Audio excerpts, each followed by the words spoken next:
Pemirsa, Anda masih bersama kami dalam Kominfo Newsroom. Pemirsa, Kementerian Pemberdayaan Perempuan dan Perlindungan Anak meluncurkan modul pencegahan dan penanganan kekerasan seksual pada anak.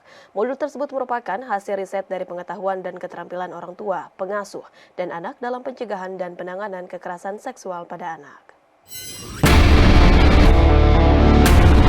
Kementerian Pemberdayaan Perempuan dan Perlindungan Anak bersama Organisasi Kemanusiaan Wahana Visi Indonesia dan Himpunan Psikologi Indonesia meluncurkan modul pencegahan dan penanganan kekerasan seksual pada anak. Penerbitan modul ini bagian dari upaya mengimplementasikan dan mengawal Undang-Undang Nomor 12 Tahun 2022 tentang tindak pidana kekerasan seksual. Asisten Deputi Pemenuhan Hak Anak Bidang Pengasuhan dan Lingkungan Kementerian PPPA, Rohika Kurniadisari mengatakan, 2 dari 10 anak laki-laki dan 3 dari 10 anak perempuan masih mengalami kekerasan dalam bentuk apapun dalam 12 bulan terakhir.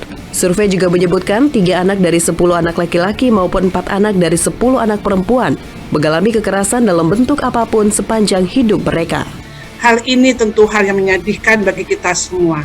Kita menyadari bahwa ini perlu ada yang kita akhiri untuk menjamin kekerasan yang terjadi pada anak.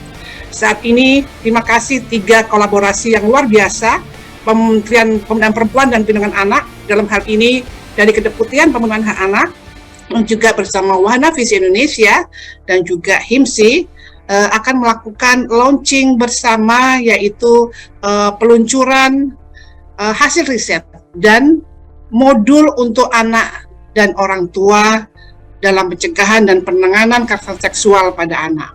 Sedangkan Nation Director Wahana Visi Indonesia, Angelina Theodora, mengatakan modul ini dibuat dengan mempertimbangkan beberapa hal, di antaranya faktor-faktor terjadinya kekerasan seksual dan perkembangan dunia digital yang saat ini menjadi hal yang sangat dekat dengan anak dan masyarakat, serta dapat menjadi media terjadinya kekerasan seksual.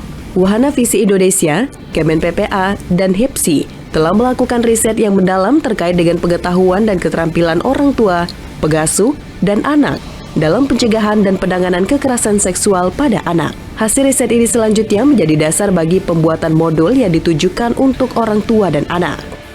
Modul yang dibangun berdasarkan pemetaan dan hasil riset ini juga telah ditinjau dan diberikan masukan oleh orang tua, pengasuh, dan anak-anak agar dapat diterima dengan baik dan mampu dilakukan.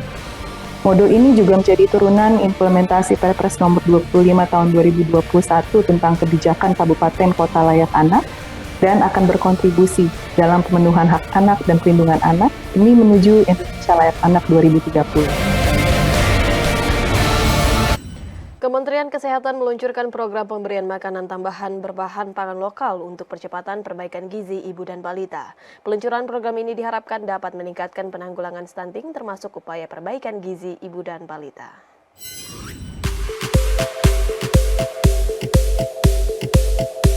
Kementerian Kesehatan meluncurkan program pemberian makanan tambahan atau PMT berbahan pangan lokal untuk percepatan perbaikan gizi ibu dan balita di Gedung Kemenkes Jakarta. PMT bagi ibu hamil dan balita tersebut akan direalisasikan melalui Dinas Kesehatan masing-masing daerah di 33 kabupaten di Indonesia.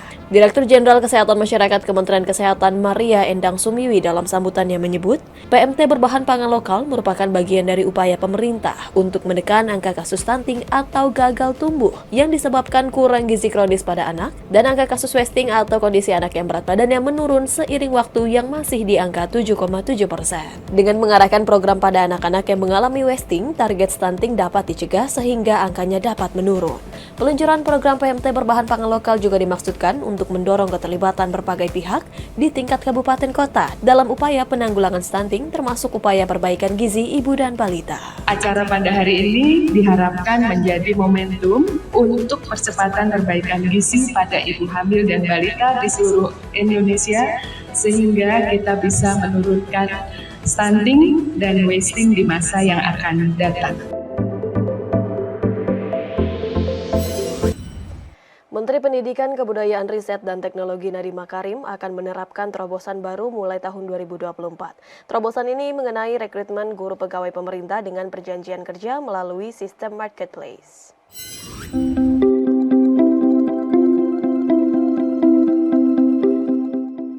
Kementerian Pendidikan, Kebudayaan, Riset, dan Teknologi akan mengubah sistem rekrutmen guru tahun 2024 dengan meluncurkan sistem marketplace guru.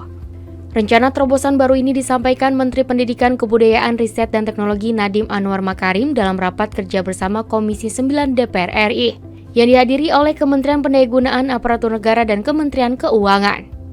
Nadiem mengatakan terdapat 2 kategori guru yang bisa masuk ke dalam sistem. Pertama, guru honorer yang sudah mengikuti seleksi calon guru ASN, ketika dinyatakan lulus passing grade maka yang bersangkutan bisa masuk dalam database. Kedua, yakni lulusan pendidikan profesi guru atau PPG Prajabatan. Pada kategori ini, guru-guru baru yang sudah lulus PPG akan masuk dalam marketplace terintegrasi ini. Ya, dan juga semua guru honorer yang lulus seleksi dan lulusan PPG Prajabatan ini bisa mendaftarkan diri dalam marketplace, dan kita tahu bahwa karena kriterianya sudah ketat, semua guru atau calon guru yang masuk ke dalam marketplace ini sudah berhak untuk mengajar ya di sekolah-sekolah kita. Kebijakan ini diikuti dengan pengalihan penganggaran gaji dan tunjangan guru ASN yang sekarang terdapat di Pemda menjadi ke sekolah. Sama seperti anggaran dana BOS yang kini langsung ditransfer ke sekolah tanpa melewati Pemda terlebih dahulu. Nadiem memastikan dana akan benar-benar dikunci untuk pembayaran gaji dan tunjangan guru yang direkrut lewat marketplace ini. Sebab pembayaran guru ASN akan menggunakan sistem pembelanjaan sekolah, dengan begitu tidak ada lagi guru yang dibayar seadanya.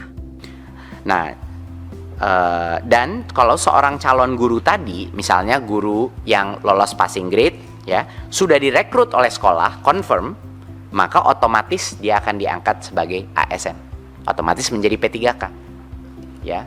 Jadi ini mekanisme yang sangat efisien gitu. Pada saat ada posisi terbuka.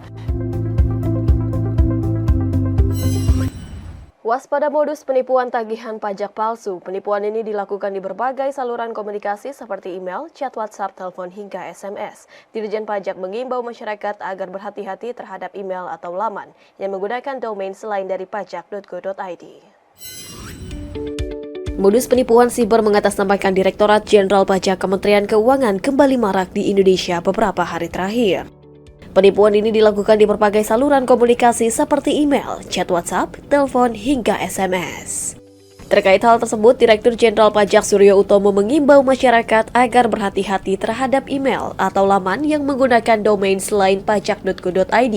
Dapat dipastikan email atau laman tersebut adalah palsu. Khawatirnya sekarang ini dengan buka file bisa semua informasi terambilkan. Jadi pastikan bahwa informasi berasal dari domain kami yaitu pajak.go.id.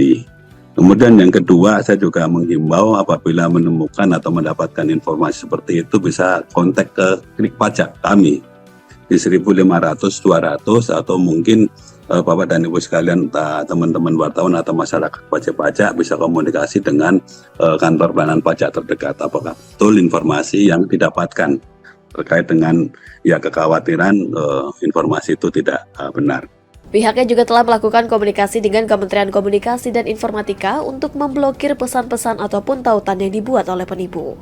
Ini yang kami terus lakukan, dan dari beberapa yang kami laporkan langsung dilakukan blokir oleh Kementerian Kominfo. Nah, di samping itu kami pun juga sedang melakukan kerjasama dengan pihak yang lain.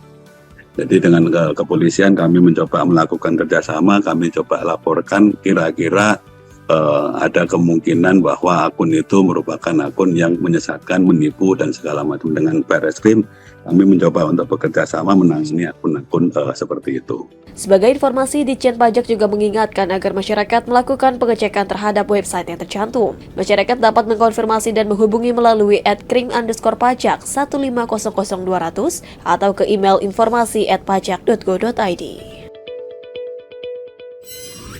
Pemirsa, usai jeda kami akan kembali dengan dialog mengokohkan kualitas pengelolaan keuangan demi MDB lebih baik sesaat lagi.